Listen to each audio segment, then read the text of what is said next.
안녕하십니까. 3월 20일 목요일 말씀 묵상 함께 시작하겠습니다. 오늘도 주님의 은총 가운데에서 기쁨을 누리시고 하나님께서 우리를 도우시고 지켜주신다는 것을 체험하는 하루 보내실 수 있기를 간절히 기도합니다. 오늘 본문은 마가복음 10장 46절에서부터 52절까지 말씀이고요. 통독하실 말씀은 사사기 17, 18, 19장입니다. 오늘 본문에서 바디메오를 만나게 되는데요. 마가복음이 제시하는 제자의 진정한 모습은 베드로나 야고보나 요한이 아니고 이 바디메오에서 찾아볼 수 있거든요. 오늘 본문을 통해서 무엇을 신앙이라고 생각하면서 살아가야 되는가를 한번 생각해 보았으면 좋겠습니다. 그럼 먼저 말씀 보시겠습니다. 그들이 여리고에 이르렀더니 예수께서 제자들과 허다한 무리와 함께 여리고에서 나가실 때 디메오의 아들인 맹인 거지 바디메오가 길가에 앉았다가 나사렛 예수시란 말을 듣고 소리질러 이르되 다윗의 자손 예수여, 나를 불쌍히 여기소서. 많은 사람이 꾸짖어 잠잠하라 하되 그가 더욱 크게 소리질러 이르되 다윗의 자손이여, 나를 불쌍히 여기소서. 예수께서 머물러 서서 그를 부르라 하시니 그들이 그 맹인을 부르며 이르되 안심하고 일어나라. 그가 너를 부르신다. 맹인이 겉옷을 내버리고 뛰어 일어나 예수께 나아오거늘 예수께서 말씀하여 이르시되 내게 무엇을 하여 주기를 원하느냐? 선생님이여, 보기를 원하나이다. 가라. 내 믿음이 너를 구원하였느니라. 하시니 그가 곧 보게 되어 예수를 길에서 따르니라.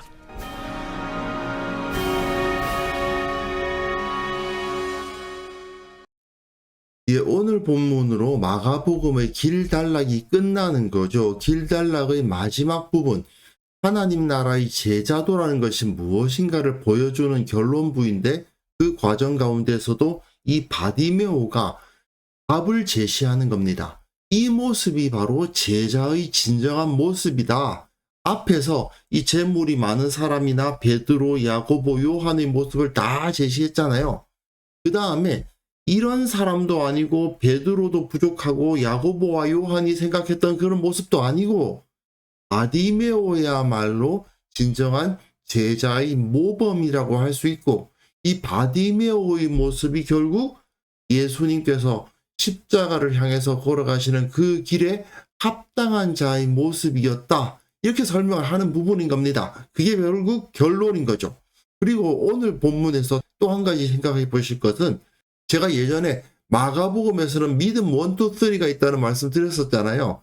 중풍병자를 메고 온 네 사람과 혈루병 앓던 여인, 그리고 이 바디메오, 세 케이스가 믿음이 인정받는 케이스죠. 오늘 본문은 그야말로 제자도란 이런 것이다 라고 보여주고 있는 본문이라고 생각하시면 되겠습니다. 그들이 여리고에 이르렀다 되어 있는데요. 이 여리고라는 장소가 참 재미있는 장소입니다. 이게 그 지형을 보여주는 건데요. 여기가 여리고예요. 여기가 예루살렘이거든요. 여리고까지 도착을 해서 여기서 올라가는 겁니다. 근데 중요한 것은 이 여리고가 지중 해면보다 250m가량 낮아요. 이 사해라는 곳이 해발 마이너스 250m 정도 되는 거거든요. 그러다 보니까 물이 계속 이쪽으로만 모여서 하나의 짠 호수가 되어버리는 건데, 여리고가 이 사해 주변에 가까이 있다 보니까 굉장히 낮은 지역입니다. 그런데 예루살렘은 산 꼭대기예요. 해발 750m 정도 되거든요. 그러니까 거의 1km 정도의 높이가 되는 곳을 올라가야 되는 겁니다.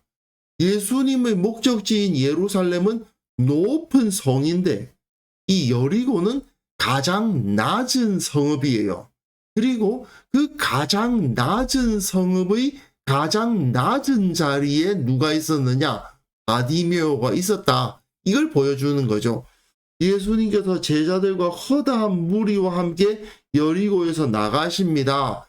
여리고라는 말이 2번 나오면서 이곳이 그 낮은 지역이었다라는 것을 강조해 보여주는데, 거기에 디메오의 아들 맹인 거지 바디메오가 길가에 앉았다가 길달락이니까 여기서 길이라는 단어가 제시되면서 이 제자도 제자의 길에서 어떤 사람이 진정한 제자의 길을 걷는 사람인가를 보여주려고 하는 거죠. 그리고 이 사람의 이름이 아주 독특합니다. 바디메오라는 말은요, 바르 하는 게 아들이란 뜻이에요. 이 아람어로 바르가 아들이거든요. 그럼 디메오는 아버지 이름입니다. 그런데 디메오의 아들인 맹인거지 바디메오 이렇게 표현해 놨단 말입니다. 게다가 이게 원문에서는요, 정관사가 있어요. 우리말에는 관사가 없다 보니까 번역이 안 됩니다만은 헬라어나 히브리어에서는 관사가 있거든요. 영어의 더에 해당되는 관사가 있습니다. 그게 호인데, 호 히오스티마유, 디메오의 아들, 바르티마요스, 티플로스, 프로사이테스 이렇게 되어 있거든요. 이 긴 단어들의 조합이 사실은 이 바디메오를 부르는 이름의 역할을 하고 있는 겁니다. 즉, 호 히오스 티마유 바르티마요스 티플로스 프로사이테스 라는 이름을 이 맹인 거지의 이름으로 제시를 하고 있는 거예요. 로마 시대에는요, 귀족들은 이름이 길었습니다. 로마의 초대 황제라고 부를 수 있는 가이사 아구스도 원 이름은 가이우스 옥타비아누스 트리누스 뭐 이랬대요. 근데 그 사람이 다시 카이사르의 양자가 되고 난 다음에는 가이우스 율리우스 카이사르 옥타비아누스가 되었고, 그가 다시 황제 로마의 정권을 잡으니까 임페라토르 카이사르 디비 필리우스 아우구스투스 이런 식으로 이름이 길어지는 거예요. 자꾸 그 이름이 길어지는데 그 이름의 길이만 들어보면 이 사람이 얼마나 높은 사람인가, 이 사람이 어떤 귀족인가를 알 수가 있었던 겁니다. 그런데 이 맹인 거지가 무슨 귀족이었겠습니까? 그런데 이 맹인 거지를 부르는데 마치 귀족의 이름을 부르듯이 호휘오스 티마이오 바르티마이오스 티플로스 프로사이테스 이렇게 부른단 말이에요. 이게 정말 어처구니가 없죠. 게다가 앞에서 재산이 많아서 예수님 따르지 못한 사람이 있지 않습니까? 그 사람을 뭐라고 불렀습니까? 한 사람, 하나, 페이스라고만 불렀어요. 이 사람이 재산도 많았고 어려서부터 율법을 잘 지킬 정도로 그야말로 금수저였는데 마가는 그 사람이 누구였는지 이름에 대해서 관심 없습니다. 그냥 한 사람일 뿐이에요. 그런데 이 바디메오는 없는 이름을 만들어내서라도 이름을 길게 붙이는 존귀한 사람인 것처럼 말해주고 있는 거예요. 제가 방금 바디메오가 이름이 없었다라고 말씀을 드렸는데 실제로 바디메오가 이름이었을 가능성은 별로 없습니다. 좀 전에 말씀드린 바와 같이 바르디메오란 말 자체가 디메오의 아들이란 뜻이에요. 디메오라고 하는 행실이 나쁜 사람이 아들을 낳았는데 맹인이고 하다 보니까 그냥 길바닥에 내버린, 그래서 정식 이름도 없고 그냥 디메오 아들, 그러다 보니까 그냥 바디메오라고 불렸던 한 명의 맹인 거지인 겁니다. 그런데 이 사람이 이렇게 불리는 거예요. 호휘오스 티마이오 바르티마이오스 티플로스 프로사이테스. 물론 티플로스 프로사이테스란 말 자체가 맹인 거지란 말이니까 좀 어처구니 없긴 하지만 이렇게 이름을 길게 부른다는 것 자체가 마가가 이 사람을 매우 높여서 칭하고 있다는 것을 알 수가 있는 거죠. 그가 나사렛 예수시란 말을 듣고 소리 질러 이르되 다윗의 자손 예수여 나를 불쌍히 여기소서. 그가 나사렛 예수시라는 말을 들었는데 다윗의 자손 예수라고 바꾸어 부르고 있다는 사실이 중요합니다. 나사렛 예수라는 말은 예수라는 이름 자체가 좀 흔한 이름이다 보니까 여러 예수들이 있는데 왜 그 이적도 일으킨다는 그 나사렛 사람 예수 있잖아, 이런 식으로 말할 때 부르는 표현이 바로 나사렛 예수죠. 그런데 이 바디메오는 그 이름을 듣고는 소리를 질러 다윗의 자손 예수여 나를 불쌍히 여기소서라고 외치고 있습니다. 그런데 믿음의 사람들에게는 공통적으로 나타나는 현상, 그 주위에 많은 사람들에 의해서 예수님께 접근하는 것이 제한을 받죠. 많은 사람이 꾸짖어 잠잠하라 하되 중풍병자를 메고 온 사람들도 사람이 너무 많아서 이 중풍병자를 예수님 앞에 데려다 주기가 어려웠고 혈루병 여인도 사람이 너무 많아서 예수님께 손을 뻗기가 쉽지 않았습니다. 똑같이 바디메오도 많은 사람에 의해서 제지를 당하고 있죠. 그래도 중풍병자를 메고 온 사람들은 타고 오를 벽이 있고 뜯을 지붕이 있어서 예수님 앞에 그 중풍병자를 내려드릴 수가 있었고 혈루병 여인은 그래도 예수님을 볼 수 있었고 움직일 수 있었기 때문에 어떻게든 뚫고 들어가서 예수님을 만질 수 있었는데 이 맹인 거지는 할 수 있는 게 없습니다. 그가 할 수 있는 것은 소리를 크게 지르는 것밖에 없는 거죠. 다윗의 자손이여 나를 불쌍히 여기소서. 이거는 앞에서 그 재물이 많아서 예수님을 따르지 못한 사람과 완전히 대조가 되죠. 선한 선생님이여 내가 무엇을 하여야 영생을 얻으리까 했던 그 사람의 모습과는 완전히 다르지 않습니까? 내가 뭘 해야 나의 능력을 가지고 어떻게 하면 영생을 얻을 수 있습니까? 내가 어느 길로 가면 영생을 획득할 수 있습니까? 라는 질문이 아니죠. 나는 그것이 안 됩니다. 나를 불쌍히 여겨 주옵소서라는 고백을 하고 있는 거잖아요. 이것이 바로 구원을 얻게 하는 유일한 소망이다 하는 것을 알게 해줍니다. 예수님의 제자는 이러한 태도를 가져야 된다는 거예요. 예수님께서 머물러 서십니다. 그를 부르라 하시니 그들이 그 맹인을 부르며 이르되 안심하고 일어나라 그가 너를 부르신다. 부르라 부르며 부르신다. 포네오 동사인데요. 이 같은 동사가 한 절에 3번 반복되고 있죠. 그 이유가 뭐겠습니까? 그가 제자로서 부름을 받고 있다는 것을 알게 되잖아요. 그러니까 맹인은 어떻게 합니까? 겉옷을 내버리고 뛰어 일어나 예수님께 나옵니다. 여기서 겉옷을 내버렸다는 것이 매우 인상적이죠. 앞에서 재물이 많은 사람은 자기 재물을 가난한 자들에게 나눠주라는 그 명령을 들을 수가 없어서 떠나갔는데 이 사람은 이 겉옷을 내버리지 않습니까? 아니 뭐 겉옷 한 개 버리는 거하고 그거하고 같나 싶을 수 있지만 이 겉옷이라는 것은 생명을 상징하는 겁니다. 출애굽기 22장에 보시면 네가 만일 이웃의 옷을 전당 잡거든 해가 지기 전에 그에게 돌려보내라.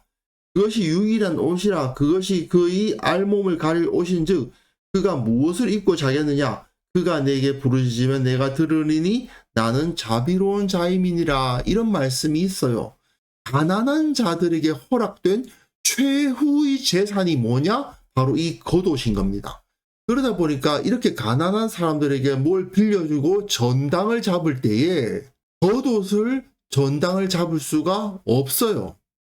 여기 전당을 잡으면 해가 지기 전에 돌려보내면 되지 않느냐라고 보실 수도 있겠지만 아니 그 옷을 전당을 잡고 돈을 빌려줬는데 저녁이 되면 그 옷 쓰라고 다시 갖다 주고 또 해가 뜨면 또 그 옷 가져오고 어떻게 그렇게 할 수 있습니까? 현실적으로는 그게 불가능하거든요. 그러니까 이 겉옷은 전당 잡을 수가 없는 것이라고 결론이 나버리는 겁니다. 결국 그 생명을 상징하는 것이 바로 이 겉옷인 거예요. 그런데 바디메오는 이 겉옷을 내버리죠. 그리고는 뛰어 일어나 예수님께로 가까이 나오지 않습니까? 이것이 바로 제자도의 모습이다라는 거예요. 나는 아무런 능력이 없습니다. 나를 불쌍히 여겨 주소서. 내가 예수님 앞에 나아갈 능력이 없습니다. 주님께서 나를 불쌍히 여겨 주시지 않으면 나에게는 아무런 소망이 없습니다라고 고백하고 주님께서 나를 부르실 때 걸리적거리는 것 하나도 없이 내게 있는 생명과도 같은 그 겉옷 내버리고 뛰어 일어나 예수님께로 나아가는 모습, 그것이 바로 제자의 모습이다라고 마가가 제시하고 있는 거예요. 예수님께서 말씀하여 이르시되 내게 무엇을 하여 주기를 원하느냐? 이것은 야고보와 요한에게 하신 말씀하고 너무나도 비슷하죠. 야고보와 요한이 선생님이여 무엇이든지 우리가 구하는 바를 우리에게 하여 주시기를 원하옵나이다 이렇게 말했을 때 너희에게 무엇을 하여 주기를 원하느냐 하셨잖아요. 똑같은 질문을 바디메오에게 하고 계시지 않습니까? 너에게 무엇을 하여 주기를 원하느냐?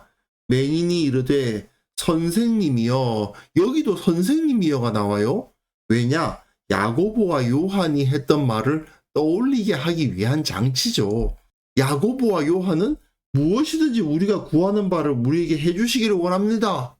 마치 예수님께 뭐 시키면 예수님이 다 해주실 것처럼 그렇게 생각하는 말이나 비슷하잖아요. 그런데 이 맹인은 어떡합니까? 보기를 원하나이다. 구약 성경에서부터 보지 못하고 듣지 못하고 이런 것은 다 영적인 무지를 상징적으로 보여주는 거죠. 그런데 이 사람이 원하는 것은 무엇입니까? 주님을 보기를 원합니다. 깨닫기를 원합니다. 그런 의미로 상징적으로 해석이 가능해요.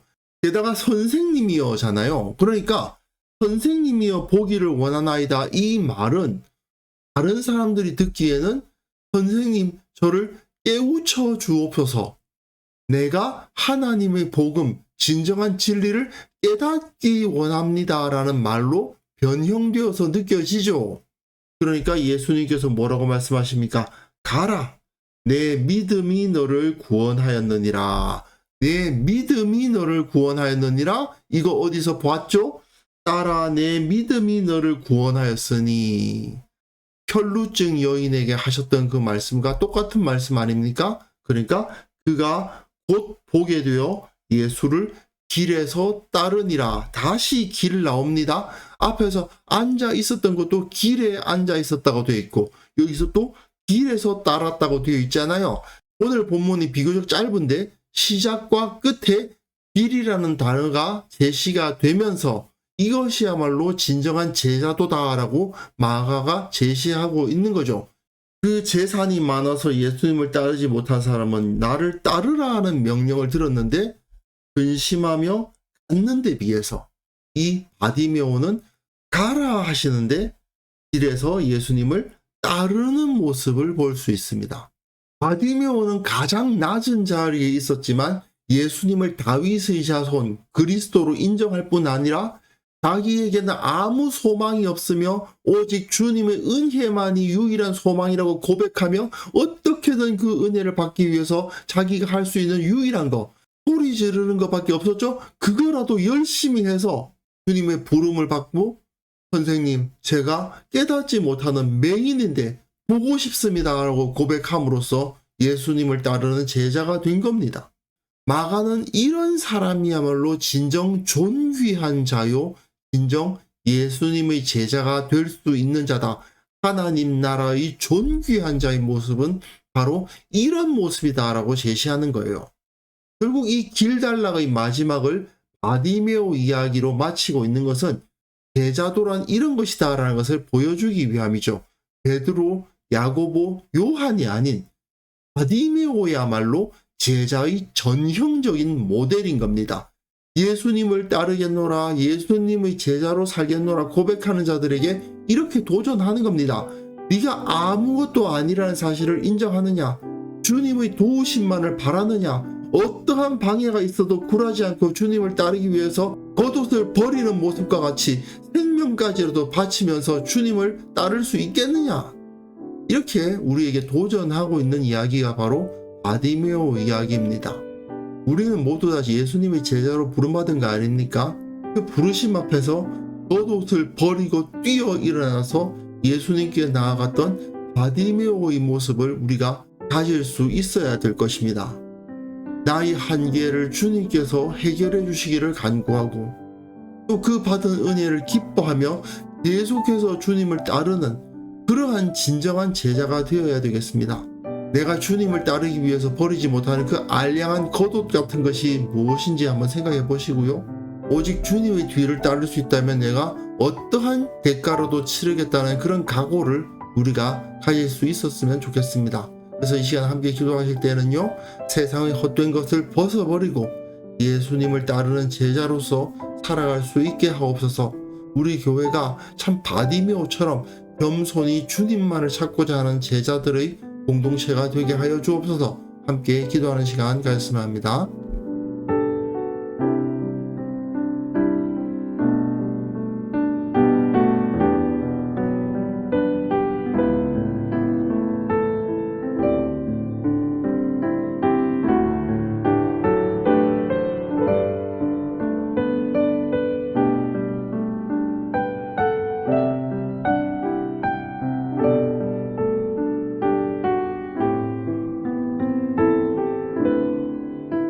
거룩하신 하나님 아버지, 바디메오가 그 겉옷을 던져버리고 주님께 뛰어나왔던 것처럼 우리가 주님을 따르기 위해서 거추장스러운 것들 다 벗어버리고 주님의 길을 따르는 자들이 되게 하여 주옵소서. 우리 교회가 참 바디메오와 같은 마음을 품은 자들로서 가득하게 하시고 오직 주님을 찾는 제자들의 공동체로 바로 설 수 있도록 도와주옵소서. 한국 교회를 위해서 기도합니다. 제자도를 재확인할 수 있기를 원합니다. 세상 것을 많이 가지고 있고 세상의 권세를 가짐으로써 하나님 나라에서 쓰임받겠다고 생각하는 어리석은 자들 다 제거하여 주시고 오직 바디메오처럼 오직 주님만을 따르겠다 고백하는 공동체가 될 수 있도록 한국교회를 주님 치유하여 주옵소서. 아버지, 오늘 하루 우리가 살아가는 그 모든 삶 가운데에서 거짓된 것, 헛된 것을 제거하고 주님만을 따르는 하루가 되기를 원합니다. 주님을 따랐더니 주님께서 모든 것을 채워주시고 주님께 헌신했더니 나를 존귀한 자가 되게 해주시고 주님을 위해서 버렸더니 모든 것을 갖게 하였노라 고백하며 간증할 수 있는 그런 우리 모두가 될 수 있도록 주께서 우리에게 복을 더하여 주옵소서.